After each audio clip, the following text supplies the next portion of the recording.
Hello guys, मैं मोहम्मद शाहज़ेब आपका स्वागत करता हूं आपके अपने यूट्यूब चैनल पीपल मास्टर पर। मैं आज आपके सामने एक और नया लेसन प्लान लेकर के आया हूं, जो कि भौतिक विज्ञान से संबंधित है, जिसका टॉपिक है आज दृष्टि दोष। जैसा कि हम जानते हैं, सबसे पहले हमें कुछ एंट्रीज फिल करनी होती हैं। दिनांक, कक्षा, वर्ग, विषय, उपविषय, प्रकरण, कालांश, अवधि। उसके बाद हमें शिक्षण उद्देश्य लिखने होते हैं, जो कि शिक्षण उद्देश्य दो प्रकार के होते हैं, सामान्य शिक्षण उद्देश्य और विशिष्ट शिक्षण उद्देश्य। सामान्य शिक्षण उद्देश्य में हम अपने सब्जेक्ट के उद्देश्यों को लिखते हैं, जो हम अपने सब्जेक्ट से उद्देश्य प्राप्त करना चाहते हैं, जिनकी संख्या 8 से 10 हमें रखनी होती है। जैसे छात्रों में वैज्ञानिक दृष्टिकोण उत्पन्न करना, छात्रों को वैज्ञानिक प्रशिक्षण प्रदान करना। इसी तरीके से हम ये 8 से 10 लिखते हैं। उसके बाद हमें विशिष्ट शिक्षण उद्देश्य लिखने होते हैं। इसमें हम हेडिंग डाल करके लिखते हैं, जैसे ज्ञानात्मक उद्देश्य होता है, भावात्मक उद्देश्य होता है, क्रियात्मक उद्देश्य होता है, सृजनात्मक उद्देश्य होता है।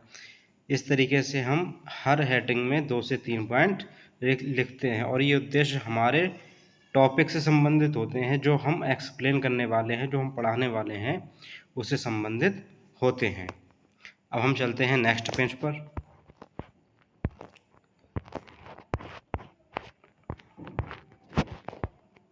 रुचि अभिवृत्ति। इस तरीके से हमारे ये 6 उद्देश्य पूरे हो जाते हैं। उसके बाद हमें शिक्षण सहायक सामग्री लिखनी होती है, जो कि हम अपने मेगा लेसन प्लान को स्टडी कराने में यूज़ करेंगे। ये भी 2 प्रकार की होती है, सामान्य शिक्षण सहायक सामग्री और विशिष्ट शिक्षण सहायक सामग्री। सामान्य शिक्षण सहायक सामग्री में जो हमारी कॉमन चीज़ें होती हैं, जैसे चॉक होता है, डस्टर होता है, रोलिंग बोर्ड होता है, ETC, इस तरीके से हमारे ये सामान्य शिक्षण सहायक सामग्री होगी। और हमारी विशिष्ट शिक्षण सहायक सामग्री जो हम यूज़ करने वाले हैं, चाहे वो चार्ट हो सकता है, किसी का मॉडल हो सकता है, या रियल ऑब्जेक्ट हो सकता है। उसके बाद हमें पूर्व ज्ञान लिखना होता है। छात्र छात्रा दृष्टि दोष के विषय में सामान्य जानकारी रखते हैं।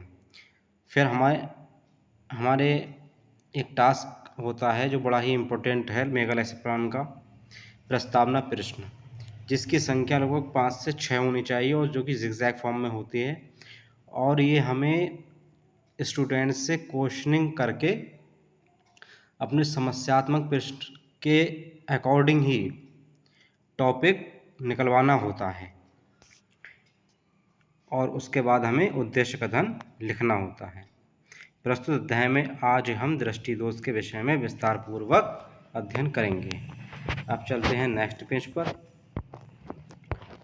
उसके बाद आता है प्रस्तुतिकरण। प्रस्तुतिकरण में जो हम अपने टीचिंग पॉइंट हमने लिए हैं, उसका विवरण देते हैं। दृष्टि दोष एवं प्रकार। दूरदृष्टि दोष, अन्य दृष्टि दोष।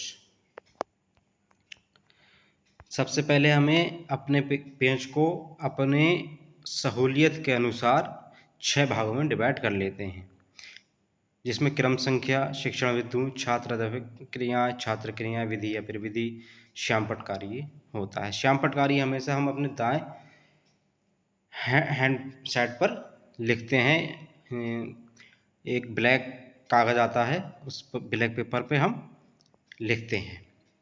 प्रश्नोत्तरी विधि में हम विकासात्मक प्रश्न पूछेंगे, और विकासात्मक हमारा पहला प्रश्न जो हमारा इंट्रोडक्टरी क्वेश्चनिंग है, उससे होता है। और जो दूसरा हमारा क्वेश्चन होगा, जो हम अपना टीचिंग पॉइंट पढ़ाने जा रहे हैं, उससे संबंधित होता है। इस तरीके से हम ये लिखते हैं। आप इसका स्क्रीनशॉट ले सकते हैं। इसी तरीके से हमारा ये पहला शिक्षण बिंदु समाप्त होता है। उसके बाद हमें विकासात्मक प्रश्न पूछना होता है, जो हमने अपने टीचिंग पॉइंट में पढ़ाया। पहला क्वेश्चन वो होगा, और दूसरा वो होगा जो हमारा नेक्स्ट शिक्षण बिंदु है। इस तरीके से आप ये नोट करेंगे। चलते हैं नेक्स्ट पेज पर। इस तरीके से हमारा तीसरा शिक्षण बिंदु भी स्टार्ट होता है। आप इसका स्क्रीनशॉट ले सकते हैं और हमारा ये एक्सप्लेनेशन ख़त्म होता है यहाँ पर। उसके बाद हमें बोधात्मक प्रश्न पूछने होते हैं जिनकी संख्या 3 से 4 होती है। उसके बाद हमें श्याम पटकारी एवं निरीक्षण लिखना होता है। पुनरावृत्ति प्रश्न पूछने होते हैं जो हमने पढ़ाया, फिर से दोबारा उन्हें रिकॉल करेंगे। उसके बाद हमें गृह कार्य देना होता है जो कि अति लघु 3 प्रश्न होंगे। इस तरीके से हमारा एक संपूर्ण मेगा लेसन प्लान कंप्लीट होता है। अगर आपको ये वीडियो अच्छी लगी हो तो वीडियो को लाइक करें, चैनल को सब्सक्राइब करें और आप अच्छे से अपने मेगा लेसन प्लान बनाएं। बीएड का काम जो भी रिकॉर्ड होता है कंप्लीट करें। आपको इस चैनल के माध्यम से बीएड या एजुकेशन संबंधित उचित जानकारी प्रदान की जाती है। Thank you very much.